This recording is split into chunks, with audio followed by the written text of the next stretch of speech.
Hey everybody, it's Coach Andrew here from the Self-Aware Athlete. I'm a mental skills coach with hockey players all across North America, and I have with me today Donovan Arsenault. Hey, welcome, Donovan. Andrew, how are you? Pretty good, thanks. Pretty good. So Donovan is currently playing in the Q, the Quebec Major Junior Hockey League. For those who don't know it, it's part of the Canadian Hockey League here in Canada, the Major Junior League. And Donovan's had an interesting ride this year, probably some unexpected things going on this year with a trade and whatnot. But so Donovan, let's start here. Maybe tell us a little bit about yourself and a little bit about the ride you were on this year. Yeah, so I'm obviously I play in the Quebec League. That was my third year in the league, so I started when I was 16, and I ended up getting drafted for Rouen pretty early. So I played there for a year and a half, and then got traded to Gatineau for a team that was going for it this year. They're a contender, and so I was kind of excited. I was going to be part of a team that was going to be on the winning side, and I was more trying to develop more of a role player, like a third line player. And then Christmas time came this year. There was one of the best players up in the Quebec League. He was on the trading block, and they ended up dishing me off to Bathurst, and they picked up this star player. So it's always hard moving around, and from going from a team that they finished number one in the country this year to a team that we went on a 12-game losing streak, or it's tough in the mind, but you just kind of gotta keep going, gotta keep going through it, right? So Donovan, I guess when you get traded like that, it always kind of comes out of the blue, right? Like you'd never see it coming, right? Yeah. Well, when I was like 17 when I was in Rouen still, my agent requested the trade out of there. Just wasn't a great fit for me. But then when I was traded this year, it was the last day of the trading period. The trading period stopped at 12 o'clock, like at noon. Sorry, and I get a knock on my door at 8 a.m. in the morning. So assistant GM knocks on the door, and roommate gets up. Roommate wakes up and goes and opens the door and says, "Donovan, could you meet me downstairs in the lobby?"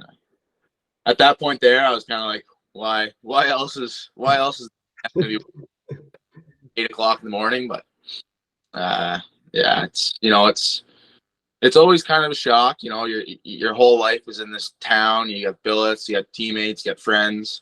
But when it happens, it's part of the game, right? So you just kind of have to go with the flow. Yeah, mentally, emotionally, pretty tough though, right? Yeah. Yeah, I think for any adult NHL player or whatnot, it's tough. For a teenager in the queue. Wow, that's a big blow, right? That's a big change. Yeah. Did it take any of the sting out of it when you realized who you were being traded for? Well, it wasn't the fact that he's a big player. He had 100 points this year. He's one of the best there is, second round pick to the Habs. But it wasn't like I knew that he wasn't going to be taking my role on that team.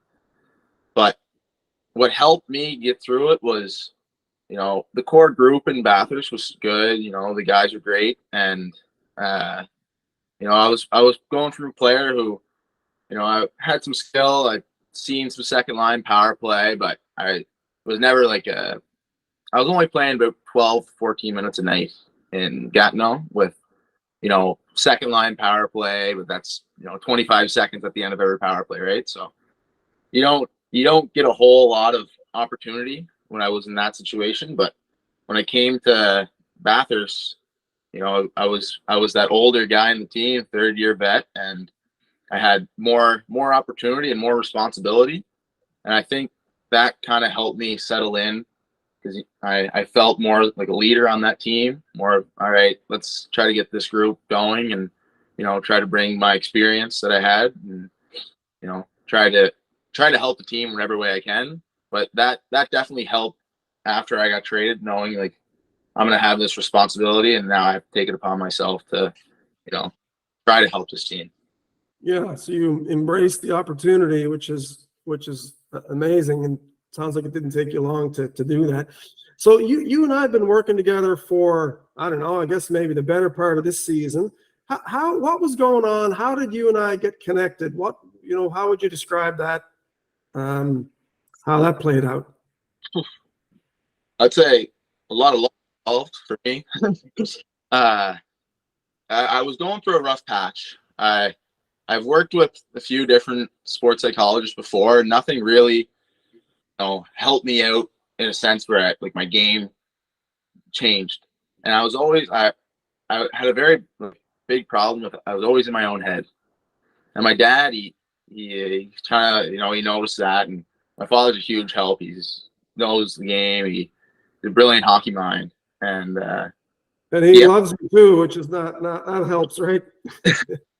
Yeah.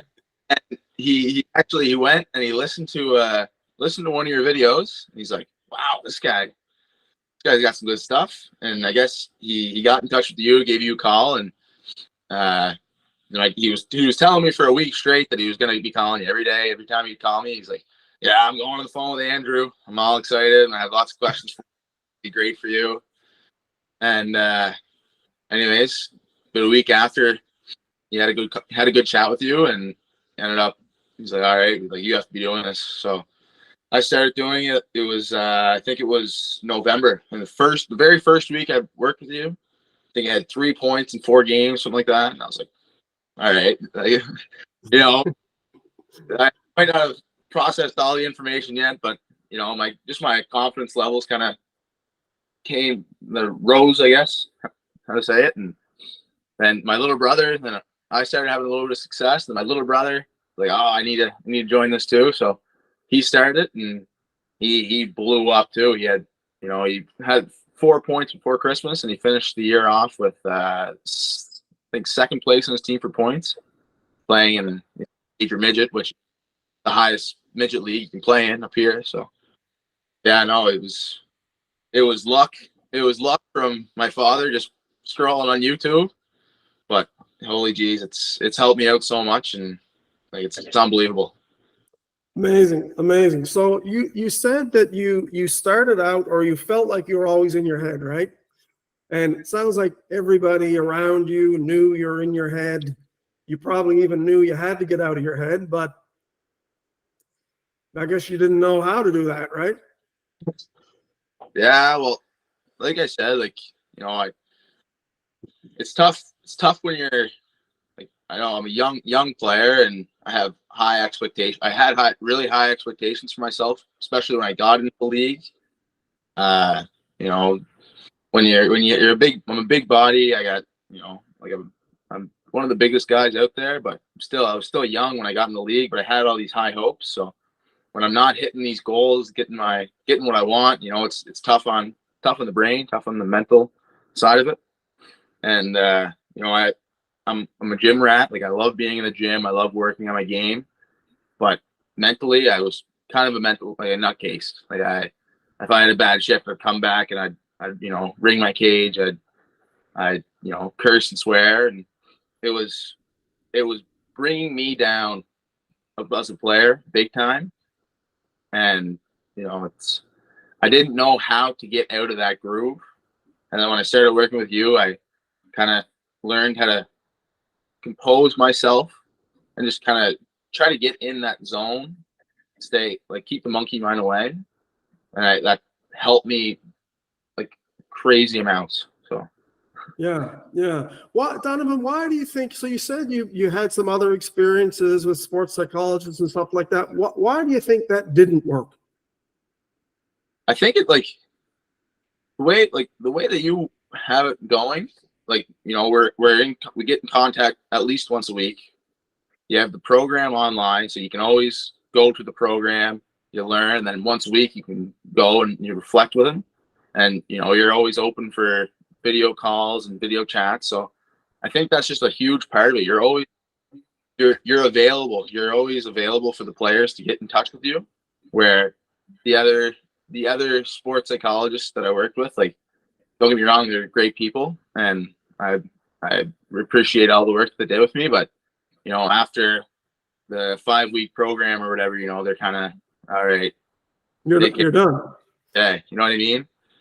So, you know, me and you have been working since November, I think, or November, December, and, you know, I get, like, you have video calls twice a week. You have, I could always book a session with you. You have your online program, and I think that's just a part that is helped me, and I know it's helped my little brother a lot too. So I think that's why your program is just exceptional.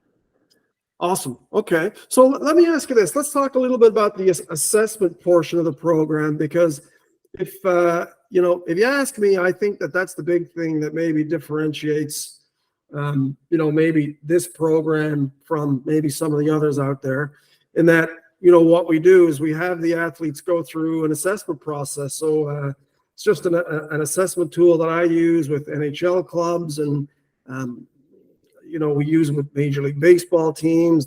Even the U.S. Navy SEALs use this tool. It's an extremely good tool for pinning down an individual player's performance psychology. So what I find with other sports psychologists is kind of a one-size-fits-all approach, which can be helpful, but oftentimes not specific enough. So I think, Donovan, one of the reasons I've been able to help you and your brother is I use this assessment tool, and I know exactly what makes you tick. I know exactly what's out of balance. I compare you to an NHL player, and I know exactly where the work needs to be done, so it makes it nice and efficient. And I know one of the things that really jumped off of your assessment was, man, are you ever competitive? Like in the 98th percentile of competitiveness, more competitive than the average NHL player. Like, you want to come out on top. You want to win. And when you don't, well, that's what kind of gets you in your head, right? It's like you start beating yourself up. You get on yourself. You care too much, right? Just curious, what do you remember learning about yourself through that assessment process?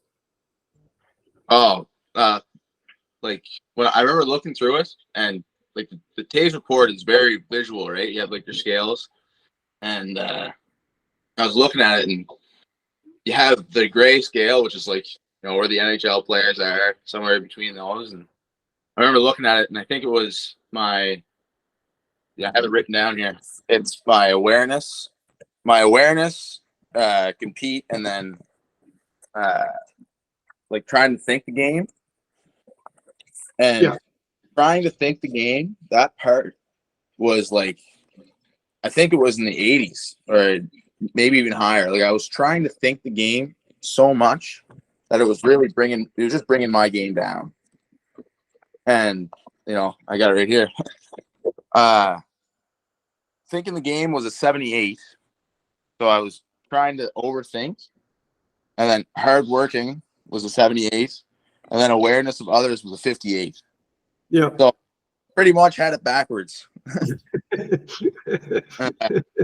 Yeah. I was a hard worker. I was one of the hardest workers on every team I played on. But thinking the game, I was trying to, make plays in my mind, and everything was happening, and then I'd get lost in my monkey mind, right? And, my playmaking ability, which it's never been my strongest suit, but that was really low.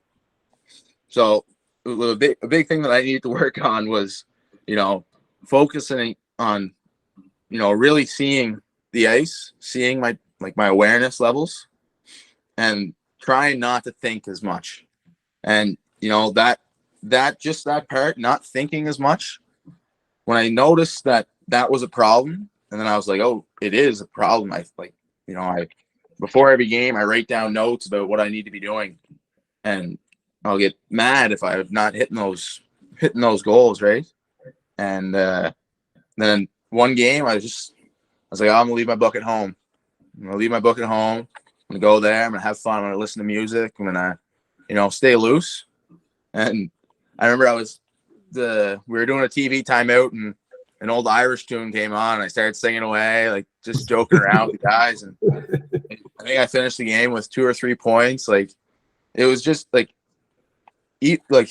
one of the 3 most important things when it comes to a player. And it was as easy as just not getting pissed off, just listening to the music, like just something so stupid, really, but just it helped me out so much. Yeah. It's the difference between being in the flow, being in the moment, and being in the flow. That's where the magic happens, right? Quiet mind, in the moment, in the flow, and being in your head, beating yourself up, right? There's a big difference there. Yeah.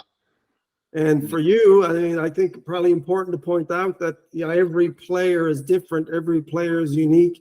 It's kind of why I love doing what I do. It's a different puzzle every time. But for you, Donovan, we just had to get you out of your head, right? You were coming at this from an analytical, I'm trying to think and reason and analyze and problem solve my way through a performance, which we now know has been upside down all along, right? Yeah.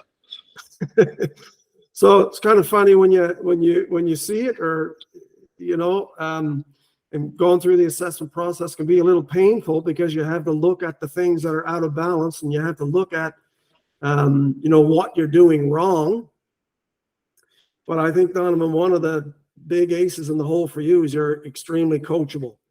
So you are able to take in what I was trying to get across to you, and not only take it in, but implement it quickly. And so what's been the outcome like? I mean, stats don't lie. I mean, what's been the outcome for you this year? Like, tell us a little bit about the back half of your season. Yeah. Front half, like I said, I was playing third line, second line power play, not getting a whole lot of minutes, right? And when you don't get a whole lot of minutes, there's a lot of opportunities that you'll miss out on. But second half, like, I felt like I was that player that could go out. Like, I know I'm pretty good at finding the back of the net. I've never really shown it in the Quebec League yet, but until this year, especially the second half. But first half, I think I had 8 goals, maybe, or 6 goals the first half. And at that point, I'm kind of like, used to be a great goal scorer, and what's going on? I started working with you in the second half. I get traded to this team, and I took it more upon myself that, okay, I'm going to be the guy that goes and scores. And I ended up getting 14 goals in 29 games with an extra 8 helpers, I think. So I finished the year off with, hope my math is right here, 22 points in 29 games, I think, within the last second. Which was, for me, it's the best I've done so far. A 4-point game to put a period on the season too, right? Yeah, exactly. So yeah, it was a good way to finish off. It's always tough. The last game of the year was kind of, some players are there, some players aren't, but I had my goals set for what I wanted to reach, and kind of went out there, and it wasn't a big deal if I turned the puck over, because we weren't going to be playing tomorrow anyway. So I kind of played with that mindset, in the sense where, okay, if I turn the puck over, like, so what? I'm going to go get the puck back, and I'm going to go try to put a point, try to get a goal. And I think playing like that, playing with less, I didn't have as much. Not that I wasn't caring as much, but I wasn't hard on myself. Like, oh, I turned the puck over. I was just kind of like, I turned the puck over. It's like, we're going to get that puck back, and we go down, and we're going to bring some offense. I think that, what I see with a lot of players out there, a lot of players just play with fear. Mm-hmm. And I think they're a lot of coaches use fear as a motivating tool, thinking that that's how they're going to squeeze the most juice out of a player. And I think the opposite's true, right? When a player's out there playing with fear, their first priority is not to make a mistake. Don't turn over the puck. Anything but turning over the puck. I don't want to hear about it. I don't want to get benched. I don't want to, So there's just a lot of players in their head playing with fear. And if you're playing with fear, you can't find that flow, right? You can't find that zone. So it is like night and day. It's like you're cutting yourself off at the knees. You're afraid to perform is really what it comes down to. And sadly, that is widespread. But it sounds like, we've gotten you over the hump there, and that's awesome. And I think, you know what, it's early days for you, right? I think we got a lot more ground we can cover, and there's a lot more upside for you. You wanted to chat a little bit about off season and what the approach should be off season. So let's have that conversation. Yeah. So my family is a big gym here in Prince Edward Island, and my brother's, he's my trainer. He's been my trainer. My oldest brother, he's been my trainer ever since Pee-wee hockey. And so I have a good program with him. So I do two. My morning workout is usually skill session with core stability work, and then my evening session is more of more my lifts to say, anyways. But what I really want to work on this summer is getting we're not obviously won't be playing competitive games, but I just want to be in that mindset where this is what I want to be getting.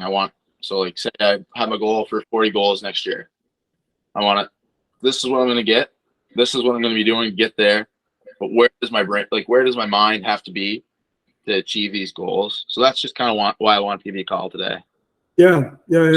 So when I look at your profile, and I've got your profile up in front of me, maybe here's what I think. When I'm looking at a profile, there's two different things that I look for. One angle is the performance side. So now I think what I find with most players is there's something going on there that when they get in a game type situation, they get under game pressure, they start to self-sabotage. And so that's my first priority, is to get a player out of their own way so they can kind of defeat that self-sabotaging mechanism and just be able to perform at a higher level. So I think we've had that conversation so far. The other piece of the puzzle that I look for on an assessment is a player doing a right thing from a mental perspective to develop optimally, to get better quickly. So there's a number of different things I look at there. And what I love to see out of a player is a player that is, first of all, has a high tolerance for redundancy. So it's an aspect of focus, the action focus scale that you and I talked about. So Donovan, you got that right. And you're describing it for the audience here. You're in the gym twice a day. And you're able to repeat. You can out-train because you have this tolerance for redundancy that an athlete who's going places, you got to have it or you got to develop it. So I don't know which it was for you, but you've got it right. That tolerance for redundancy will serve you well. The other thing that I love to see is two other things: coachability. How coachable is an athlete? How open are they to feedback? How thirsty are they to understand what their shortfalls are so that they can, first of all, you got to identify them. A lot of players don't want to identify their shortcomings, right? They don't want to be confronted with that discomfort. But that's not you. You want to know, tell me what I got to do and I'll do it. Just somebody tell me, right? Coachability. So your coachability is just about perfect from an assessment perspective, exactly where I'd want to see it. And then the other piece of the puzzle is dedication. So focus over time. How dedicated is an athlete to their craft? And I don't know if you remember this from your profile, but you're more dedicated than the average NHL player. Like, you got tons of stick-to-itiveness and dedication. So, good news for you is you're already built like a pro. Now, the thing that was getting in the way for you was just the emotional part, right? The cognitive, emotional, attention, right? Coming back to attentional theory, just getting in control of your attention so you're able to see the game optimally and that you're not watering yourself down by getting in your head too much. So, I think that's the part that we've had some success with. So I think that you should be confident that the plan that you've got right now, that's the right plan. And just stick to it and don't deviate. I think that would be my advice for you. Just remember, I guess, Donovan, the other thing that I would say about the way you're built, your performance psychology, you do have a tendency to get in your head and overthink it, right? Mm-hmm. So my advice there is just go with your gut. For you, you got a plan, you got goals, your gut is pointing you in a certain direction. Just go with that. Don't overthink it or overanalyze it or torture it in any way, right? Just stay out of your head. Like I always say, if you're in your head, you're dead, right? Stay out of your head and have fun in the gym. Like, try to find that flow in the gym. So the workouts they're fun, right? They're fun and you're not worried about it. You're not anxious about getting there, but you're just not going through the motions, but you're invested in every rep and you got that goal in mind with every rep. And, that's what you're in control of, right? All the rest of it, what do other people think? All these other things that are outside of your control. Like if it's not within your control, put no focus or attention on it, right? Mm-hmm. So just keep your focus on the things you control. Don't overthink it. And I think you're going to be in good shape. So 40 goals is the target for next year. Yeah, that's the goal. That sounds like a big goal, a hard goal, but an achievable goal, right?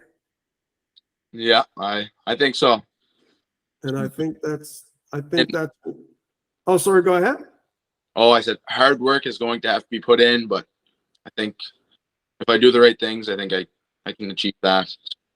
Yeah, you've got your plan to do the work laid right out in front of you, and sounds like you got a good trainer.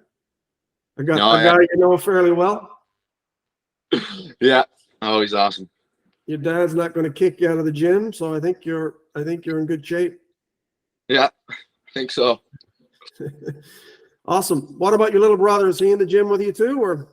Oh yeah, he's wide open there. He's I don't have to go to school, right? So he's still in school.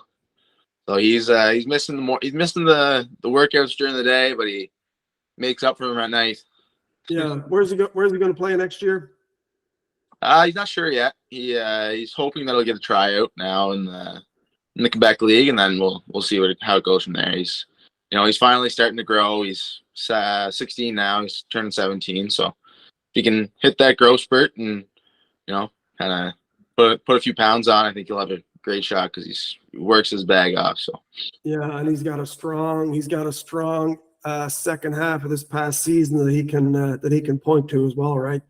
Yeah, exactly. Yeah, amazing, awesome. Well, hey, I appreciate the conversation. Always a pleasure, and I think you know how to reach me when you want to chat next. Yeah, awesome. Thank you, Andrew. Appreciate that. Okay, awesome, Donovan. Take it easy, buddy. Yeah, you as well. Bye. Bye-bye.